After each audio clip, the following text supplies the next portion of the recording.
Assalamualaikum warahmatullahi wabarakatuh. Kami dari kelompok 3 ingin mempresentasikan hasil dari regresi linear berganda.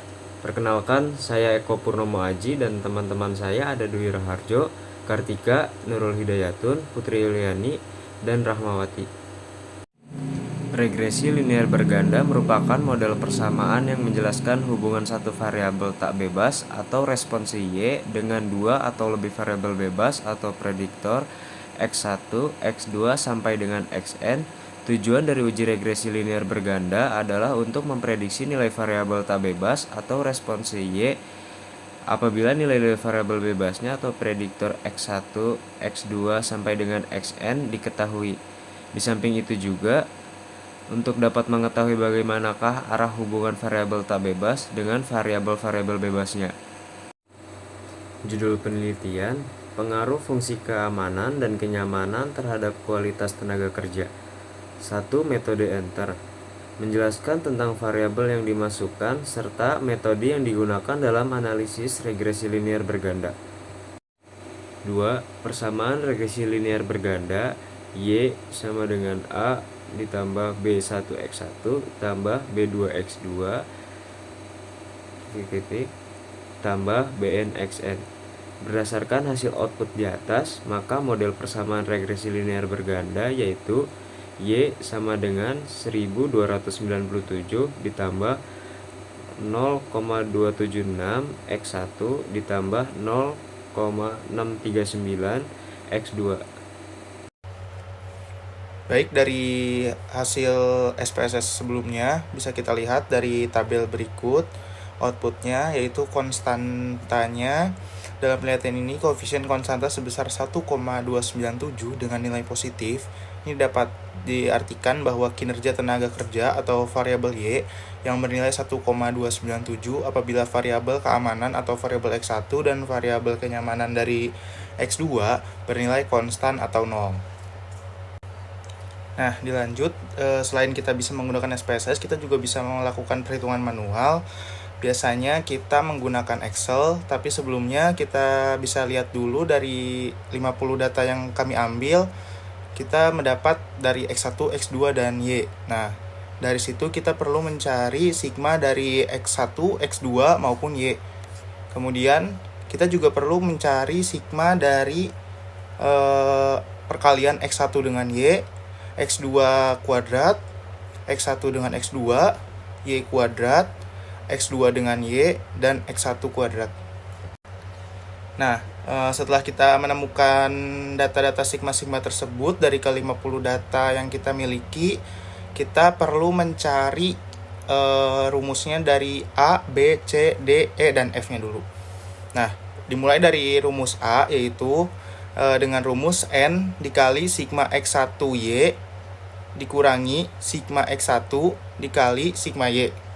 Kita masukin datanya, N-nya 50 dikali 35.195 dikurangi 1.349 dikali 1.292 dan hasilnya 16.842. Lanjut ke rumus B, yaitu N dikali sigma X2 kuadrat dikurangi sigma X2 yang dikuadratkan. Jadi hasil dari sigmanya itu baru kita kuadratkan. Kita dapat hasilnya 19.156. Kemudian rumus C, yaitu N dikali sigma X1 dan X2 perkalian sigma X1 dan X2 dikurangi sigma X1 dikali sigma X2. Di sini kita mendapat hasilnya 16.538. Kemudian rumus yang D, yaitu N dikali sigma X2Y. Jadi sigma X2 dikali Y. Maksudnya N dikali sigma X2Y dikurangi sigma X2 dikali sigma Y. Nah, D ini kita dapat hasilnya 16.804. Kemudian kita mencari E-nya, yaitu rumusnya N dikali sigma X1 kuadrat dikurangi sigma X1 yang dikuadratkan. Jadi hasil sigma X1-nya ini kita kuadratkan dan menghasilkan 22.749. Nah, yang terakhir ada kita mencari F-nya, yaitu dengan rumus yang E dikali B dan dikurangi C yang dikuadratkan. Tadi E-nya itu 22.749 dikali B-nya 19.156 dikurangi C-nya 16.538 yang dikuadratkan. Nah, kita mendapat 162.274.400. Nah, sebelumnya kita juga perlu mencari si B1, B2, dan alfanya. Rumus B1 adalah A kali B kurangi C kali D dibagi F. Yang tadi hasil-hasil A, B, C, D, E, sampai F tadi kita masukkan ke rumus ini, dan B1 kita menghasilkan 0,276. Kemudian rumus B2 yaitu D kali E dikurangi A kali C dibagi F. Rumusnya kita masukkan lagi angka-angka yang sebelumnya dan menghasilkan 0,639. Untuk mencari alfa kita perlu rumusnya yaitu sigma Y dikurangi B1 dikali sigma X1 dan dikurangi B2 dikali sigma X2. Kita masukkan lagi angka-angkanya dan kita di sini mendapatkan hasil menghasilkan 1,297. Nah, ini bisa kita masukkan di persamaannya menjadi Y sama dengan Jadi kita masukkan ke persamaannya Y sama dengan alfa ditambah B1X1 ditambah B2X2. Jadi A-nya itu 1,297 ditambah B1-nya 0,276X1 dan ditambah 0,639X2. Bisa kita lihat hasil perhitungan manual kita menggunakan Excel ini sama persis dengan hasil perhitungan yang ada di SPSS yang kita dapat lihat di tabel sebelumnya, yaitu si konstan atau alfanya 1,297 dengan B1 atau keamanannya itu 0,276 dan B2 kenyamanannya itu 0,639. Berarti hasil dari SPSS dan hasil perhitungan kita sama atau berhasil, berarti perhitungan kita. Baik, selanjutnya saya akan menjelaskan tentang uji hipotesis pada analisis regresi linear berganda. Yang pertama ada pengujian hipotesis hubungan parsial, yaitu membandingkan nilai signifikan p-value dengan nilai alfa yaitu 0,05. Lalu, kriteria keputusan uji hipotesis nilai signifikan akan berpengaruh jika nilai signifikan lebih kecil dari nilai alfa, yaitu 0,05. Kemudian, kriteria keputusan uji hipotesis nilai signifikan tidak akan berpengaruh jika nilai signifikan lebih besar dari nilai alfa, yaitu 0,05.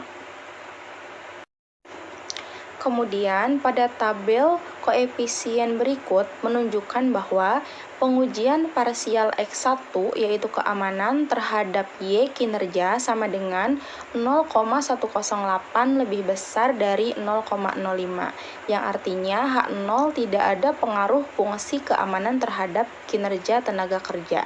Kemudian, pengujian parsial X2 yaitu kenyamanan terhadap Y kinerja sama dengan 0,01 lebih kecil dari 0,05, yang artinya HA ada pengaruh kenyamanan terhadap kinerja tenaga kerja. Kemudian kesimpulannya adalah variabel X1 keamanan tidak berpengaruh terhadap variabel Y kinerja, sedangkan variabel X2 kenyamanan berpengaruh terhadap variabel Y kinerja. Membandingkan nilai T hitung TH dengan T tabel TA. Di sini, dependen variabel kinerja, kriteria keputusan uji hipotesis atau uji T berpengaruh jika nilai T hitung TH lebih dari T tabel TA. Tidak berpengaruh jika nilai T hitung TH lebih kecil dari T tabel TA. Nilai T tabel sama dengan A per 2 dibagi N dikurang K dikurang 1 sama dengan 0,05 dibagi 2 dibagi 50 dikurang 2 dikurang 1 sama dengan 0,025 dibagi 47 sama dengan 2,012. Kesimpulannya, variabel X1 atau keamanan Dari tabel koefisien di atas, dapat diperoleh terhitung variabel X1 atau keamanan sebesar 1, 6, 39 lebih kecil dari 2, 0, 12. Berarti terhitung lebih kecil dari T-tabel, sehingga dapat disimpulkan bahwa variabel keamanan X1 berpengaruh terhadap variabel kinerja Y. Variabel X2 yaitu kenyamanan. Dari tabel koefisien di atas diperoleh nilai terhitung variabel X2 sebesar 3,490, lebih besar dari 2,12. Berarti terhitung lebih besar dari T-tabel, sehingga dapat disimpulkan bahwa variabel keamanan X1 tidak berpengaruh terhadap variabel kinerja Y. Ketiga, uji hipotesis pada analisis regresi linear berganda. Pengujian simultan X1 dan X2 terhadap Y membandingkan nilai sig dengan alfa 0,05. Kriteria keputusan uji hipotesis nilai sig berpengaruh jika nilai signifikan lebih kecil dari alfa 0,05 dan tidak berpengaruh jika nilai stratifikasi lebih besar alfa 0,05. Kesimpulan, nilai sig 0,00 lebih kecil dari alfa 0,05, sehingga ada pengaruh keamanan X1 dan kenyamanan Y2 terhadap kinerja kerja. Membandingkan nilai F hitung FH dengan F tabel FA. Bisa dilihat, ini hasil dari tabel perhitungan SPSS. Nilai F-nya 32,131. Kriteria keputusan uji hipotesis atau uji F berpengaruh jika nilai F hitung FH lebih dari F tabel FA. Tidak berpengaruh jika nilai F hitung FH kurang dari F tabel FA. Nilai F tabel rumusnya N dikurang K dibagi K dikurang 1. 50 dikurang 2 dibagi 2 dikurang 1, 48 dibagi 1, hasilnya 4,04. Berikutnya bagian nomor 3, B lanjutan. Kesimpulan, F hitung totalnya 32,131 lebih besar dari F tabel 4,04, sehingga ada pengaruh keamanan X1 dan kenyamanan X2 terhadap kinerja tenaga kerja atau nilai Y. Nomor 4, analisis koefisien korelasi. Bisa dilihat hasil SPSS dari model summary, modelnya 1, nilai R-nya 0,760 kuadrat, R-square-nya 0,578, adjusted R-square-nya 0,560, STD error of the estimate 2,188, A predictors consent kenyamanan keamanan. Analisis koefisien korelasi bertujuan untuk mengetahui korelasi atau hubungan besar dan arah antara variabel independen dengan variabel dependen. Dalam analisis korelasi ada dua aspek yang diukur. Selanjutnya akan dibacakan oleh Kak Amah, dipersilakan. Terima kasih. Baik, selanjutnya ada besar kekuatan korelasi atau hubungan. Arah korelasi hubungan. Untuk yang positif, bila kenaikan satu variabel diikuti oleh variabel lain, jika X naik, maka Y naik. Jika X turun, maka Y turun. Dan untuk negatif, bila kenaikan satu variabel diikuti oleh penurunan variabel lain, maka X naik dan Y turun. Kesimpulannya adalah hasil koefisiensi korelasi 0,760 merupakan bilangan positif dan berada di antara 0,5 dan 1,0, sehingga arah koefisiensi korelasinya adalah naik dan positif kuat. Koefisiensi korelasinya R akar R kuadrat, R akar 0,578, dan R 0,760. Selanjutnya, analisis koefisiensi determinasi. Tabel summary di atas memberikan informasi tentang koefisiensi determinasi, yakni kontribusi atau sumbangan pengaruh variabel fungsi manajemen dan gaya kepemimpinan secara simultan atau bersamaan terhadap kinerja tenaga kependidikan. Dapat dilihat pada nilai R-square, R kuadrat yang terdapat pada tabel model summary. Dan kesimpulannya, dari hasil output di atas diketahui bahwa nilai R kuadrat sebesar 0,578 Artinya, kontribusi keamanan variabel X1 dan kenyamanan variabel X2 terhadap kinerja tenaga kerja variabel Y sebesar 57,8%. Sedangkan sisanya sebesar 42,2% kinerja tenaga kerja dipengaruhi oleh variabel lain yang tidak diteliti. Sekian presentasi dari kelompok kami, kurang lebihnya mohon maaf. Wassalamualaikum warahmatullahi wabarakatuh. Terima kasih.